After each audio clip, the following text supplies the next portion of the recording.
It's me. Hi.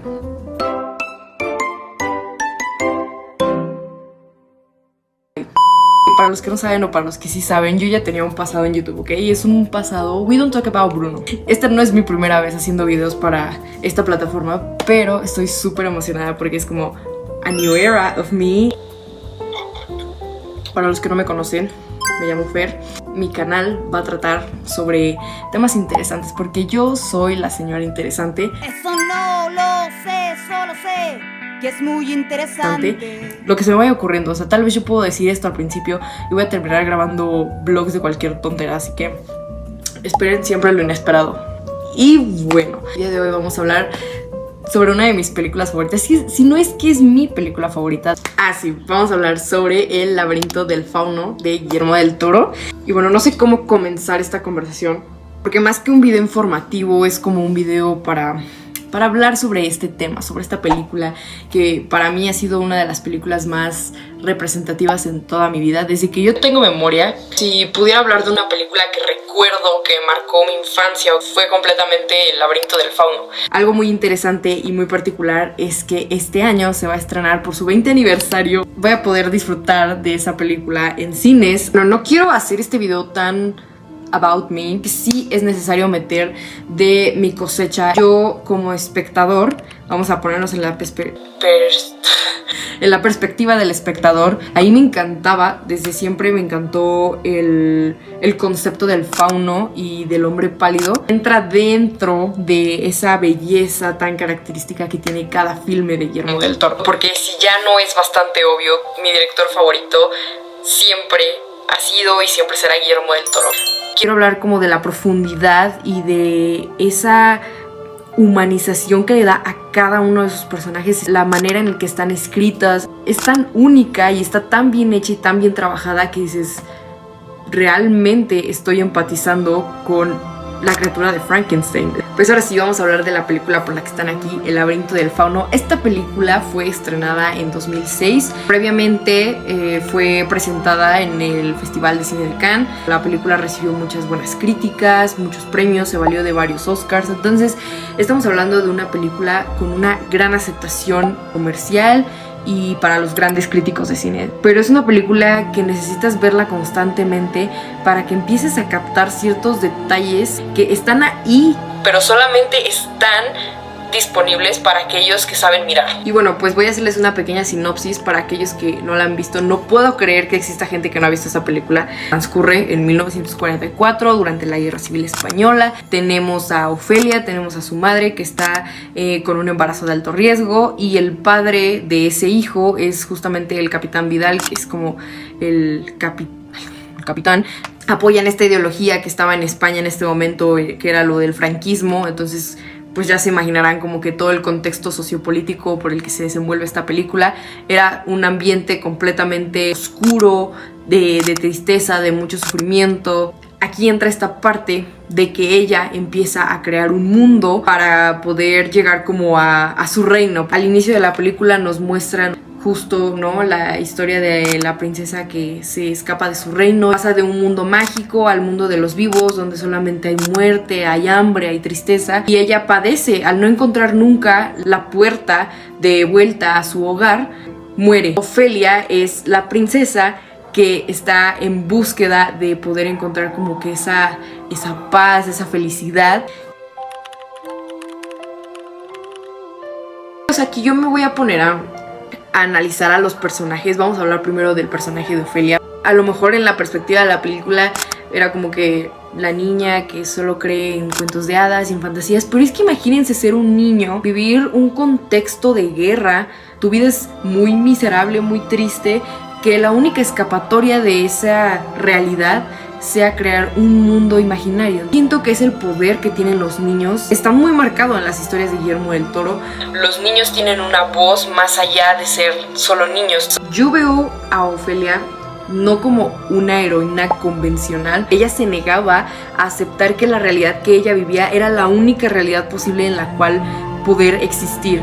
Ella, a raíz de eso, ella era una persona, yo la considero muy resiliente, porque pasó por muchas situaciones, porque ante un mundo donde los problemas de los adultos gobiernan, tú solamente eres una nada. Esto nunca pasó, esto realmente todo solo estuvo en la mente de Ofelia para poder salir tantito de ese mundo tan cruel al que estaba expuesta en ese momento. Me parece una historia fascinante. Obviamente cuando yo era más niña, ni siquiera lo pensaba de esta manera, pero justo cuando vas creciendo, vas madurando, te das cuenta que esta película es más cruel de lo que imaginas. El siguiente personaje que es súper importante es el Capitán Vidal. Este personaje como me da un coraje, una muina, de verdad lo odio demasiado. Tuve que tomar mi libro porque, bueno, para hablar de el Capitán Vidal encontré como la perfecta definición de lo que quiero hablar sobre este personaje. Aquí un punto que justo en este libro, que lo leí hace 2 años, aquí hay un apartado que habla sobre el laberinto del fauno y me parece súper interesante. Es que la mente de este hombre, yo le quiero besar el cerebro a Guillermo del Toro, porque vean cómo plantea al Capitán Vidal. El hombre pálido es que representara las instituciones, lo militar, lo religioso, la iglesia, lo que son los hombres pálidos que controlan las cosas. Eso es lo que quería Guillermo del Toro mostrar, ¿no? Lo que Ofelia imaginaba no era nada alejado de lo que ella vivía. La representación de las criaturas era la misma representación que tenía Vidal en la película. Otro punto que quería citar de este libro, aquí ya estamos metiendo como un tema más también de respecto a la escenografía, porque sabemos que Guillermo del Toro es así, detallista. Si está específicamente ese pedazo de madera ahí tirado es por algo. Eso tiene un significado, no nada más es porque sí. En términos de leer la película, tienes que leer la figura paterna que lo sofoca a él, representada por el reloj, por los engranes del molino que existen incluso en su oficina y que son eco de los engranes del reloj. Es lo mismo que yo trataba en Cronos. Hace también como una analogía a su ópera prima Cronos, que también es súper buenísima. Ok, entonces todo esto nos lleva a pensar que la preocupación constante que tiene Vidal por el reloj es heredado de su padre, y esto refleja a la vez su deseo de querer trascender, de querer ser recordado, dejar una huella. De verdad que este personaje me causa demasiado conflicto, pero hasta cierto punto puedo entender. Es como, no puedo decepcionar a mi padre, y creo que puedo coincidir con eso, porque uno está buscando esa constante, no decepcionar a quienes tienen todas sus esperanzas en nosotros. Entonces yo no me estoy proyectando, pero creo que los medios o la forma en la que él hacía las cosas claramente no era la correcta. Bueno, pero ya no quiero hablar de ese güey. Vamos a hablar mejor de la criatura, del fauno. De todas las criaturas que Guillermo del Toro en algún punto en su cine ha creado, el fauno es una de mis favoritas. Obviamente después de la criatura de Frankenstein, porque el fauno es un personaje demasiado ambiguo. O sea, nunca terminas de descifrar si realmente quiere ayudar a Ofelia, si no. Es un personaje que está como muy... Ni siquiera existe una palabra para definirlo. Eso es lo que hace a esta película tan misteriosa. Aquí yo lo podría asociar como un aspecto un poquito más psicológico. Muchas veces nosotros tenemos estos pensamientos o nos creamos como que estas situaciones en nuestra cabeza que no están muy claras, pero a la vez nos hacen mal, pero no nos hacen bien, solo están ahí y nos ayudan a veces a sobrellevar como ciertas cosas. Creo que este es el papel específico del fauno. No es ni un villano, no es ni uno de los buenos. Vamos a hablar sobre mi parte favorita, que son todos los simbolismos que tiene, porque algo muy característico de Guillermo del Toro es que todo tiene un significado. Aquí nada es casualidad.